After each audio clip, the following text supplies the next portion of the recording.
The thread of the book is the reaction of the donor community and aid organisations to this corruption.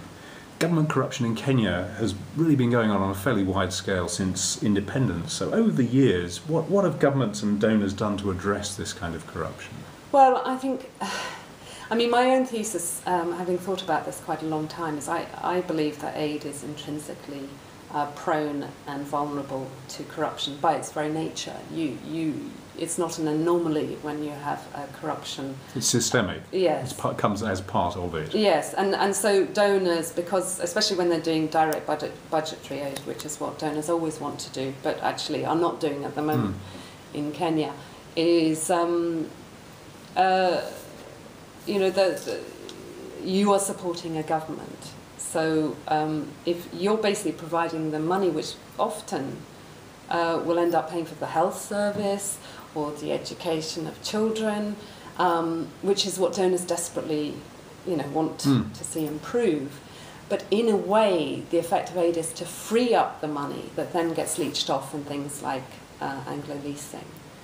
Because you're covering essential services, and then you're paying for the welfare state, effectively. Yes, in a way, yeah. And so I think it's a massive question if you have a large aid program with a government, whether or not by having that relationship you're actually encouraging stealing by the ministers, because in a way you are sheltering them from the effects of their actions. Because in the eyes of taxpayers, of course, they sort of see that primary school education is perhaps improving or medicines are flowing, and they don't see that actually the budget's being stolen.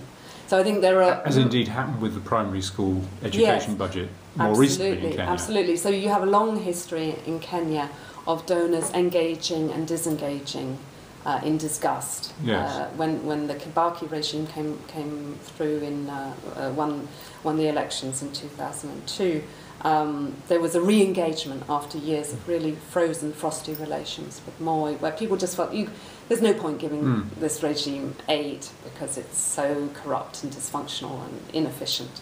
Let's re-engage with these guys.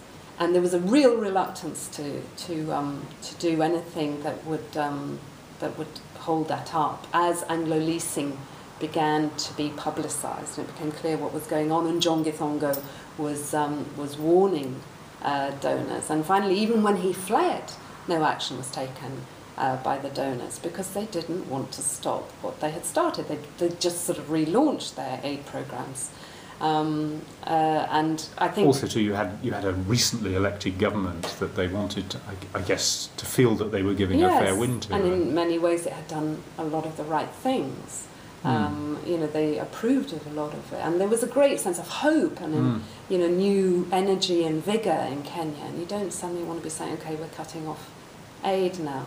But I think my own thesis, as you talked about the primary school scandal that has emerged in the last few years, is donors they want to believe that they can help Africans or people in developing countries, irrespective of their governments often. And so if they're worried about the corruption of the government, they say, oh, but we're only helping NGOs, local NGOs, or we're only dealing with this ministry that we trust. In the case of Kenya, it was the education ministry. And the point is that you can't really do that. You can never sidestep government in these countries, and so if you are, spending a lot of money, it will be prone to corruption. So, what should one do in those circumstances, if it's systemic, if it's part of it?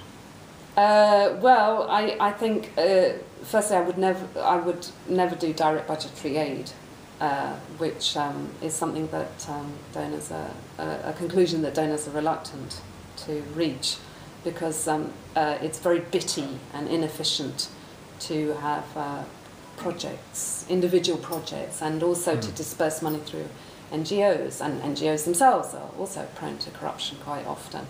So everyone really just wants to sort of pay money straight into the treasury, and then it's all about empowerment and It's also you know. about signing one large cheque Yes, rather than having... and not having to track things down. And I think the conclusion I've reached, which is a very unsatisfying one, it's one that, you know, aid officials don't really want to take on board, is that if you're going to increase aid to countries which have governance issues of this nature, you have to police it. And it's wasteful, and it means that white people are being paid a lot of money to sit around checking up on people and going in and doing, you know, audits. But if you don't do that, you will have problems. And in the end, it's indefensible, because you are announcing that you are increasing aid, or you're proudly telling British or European or Western taxpayers that you're helping certain countries. And if that money is then actually being stolen by elites in those countries and rechanneled out of the country into Swiss bank accounts or real estate in Manhattan and Kensington, you know, that's not what taxpayers signed up for.